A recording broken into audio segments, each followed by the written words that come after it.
Hitung lagi dari awal. Sehari jelang pencoblosan, ribuan logistik pemilu yang terdiri dari kotak suara, bilik suara, hingga surat suara mulai diturunkan dari gudang kecamatan untuk didistribusikan ke tingkat kelurahan di wilayah Jakarta Pusat.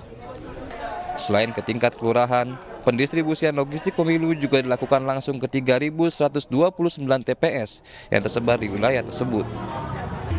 Guna mengantisipasi adanya gangguan, petugas gabungan mulai dari TNI Polri hingga unsur pemerintah daerah dikerahkan untuk mengawal proses distribusi.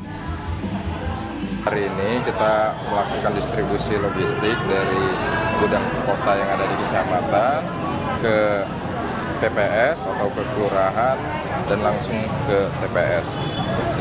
Dengan jumlah ada 4 kelurahan, ada sekitar kurang lebih 10.000 jumlah logistik yang kita distribusikan, baik itu kotak, bilik, dan juga surat suara.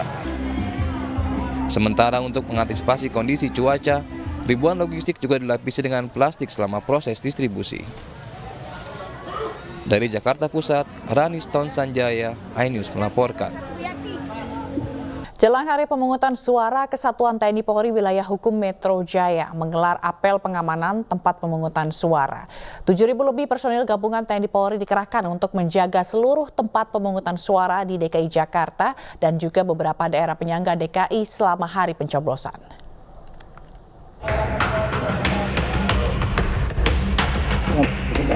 Polda Metro Jaya dan Kodam Jaya melaksanakan apel pergeseran pasukan ke tempat pemungutan suara atau TPS yang ada di DKI Jakarta di lapangan Silang Monas Barat, Jakarta Selasa pagi. Sebanyak 7.000 lebih personil TNI Polri akan menjaga 60.000 TPS di DKI Jakarta dan sejumlah daerah penyangga. Kepolisian akan menempatkan 2 personil di TPS yang dikategorikan rawan, sedangkan untuk TPS yang tidak rawan ditempatkan 1 personil untuk menjaga di beberapa wilayah. Melepas pergeseran pasukan yang BKO ke wilayah-wilayah untuk mengamankan TPS. Karena kita tahu besok adalah hari pemilihan dan pemungutan suara, ya, pemungutan suara yang tersebar di tadi rekan-rekan ada 68.000 sekian, 68.000 sekian yang tersebar wilayah hukum DKI. Ya. DKI itu 5 kota administrasi dan beberapa kota sebagai penyangga ibu kota. Depok, Tangerang Selatan, Tangerang Kota, Bekasi Kota. Para personil tersebut akan berjaga mulai dari pencoblosan hingga diserahkan ke panitia PPK atau penyelenggara pemilu.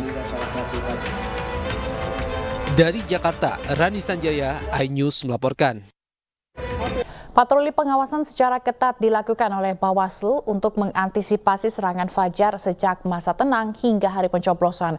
Jika ditemukan adanya pelanggaran, proses hukum akan melibatkan pihak kepolisian dan kejaksaan yang tergabung dalam sentra Gakumdu.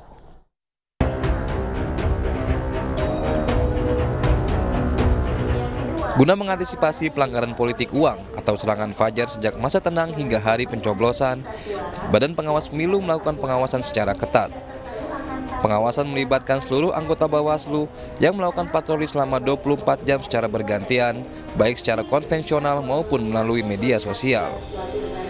Jika ditemukan pelanggaran serangan fajar, Bawaslu akan menggandeng pihak kepolisian dan kejaksaan dalam sentra Gakumdu dan memproses pelanggar hukum secara pidana. Sejak kemarin masa tenang, patroli pengawasan sudah di-on-kan, sehingga mereka bekerja 1 kali 24 jam secara bergantian, seluruh jajaran pengawas pemilu di seluruh level. Nah, ini untuk memastikan mau dia serangan fajar, mau serangan tahajud, mau serangan duha itu bisa diantisipasi. Bawaslu juga mengimbau kepada masyarakat agar menghindari politik uang serangan fajar dan segera melapor jika melihat ataupun menemukan adanya pelanggaran pemilu. Dari Jakarta Pusat, Raniston Sanjaya, iNews melaporkan. Pemirsa, sutradara dan 3 pakar hukum tata negara dalam film Dirty Foot dilaporkan ke Mabes Polri. Pelapor menilai film dokumenter yang gamblang memaparkan data dan temuan dugaan kecurangan pemilu 2024 telah merugikan salah satu paslon Capres-Cawapres.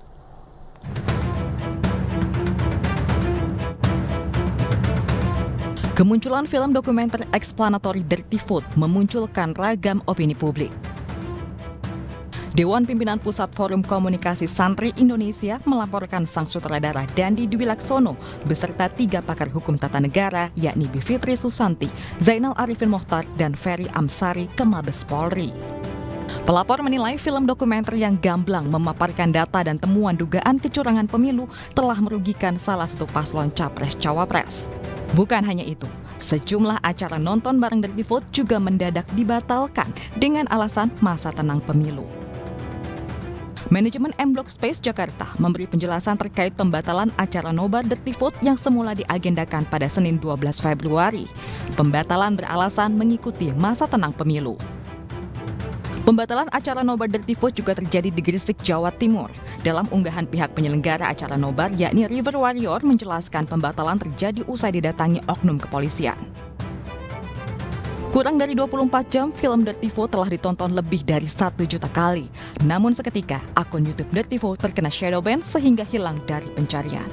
Tim Liputan iNews melaporkan.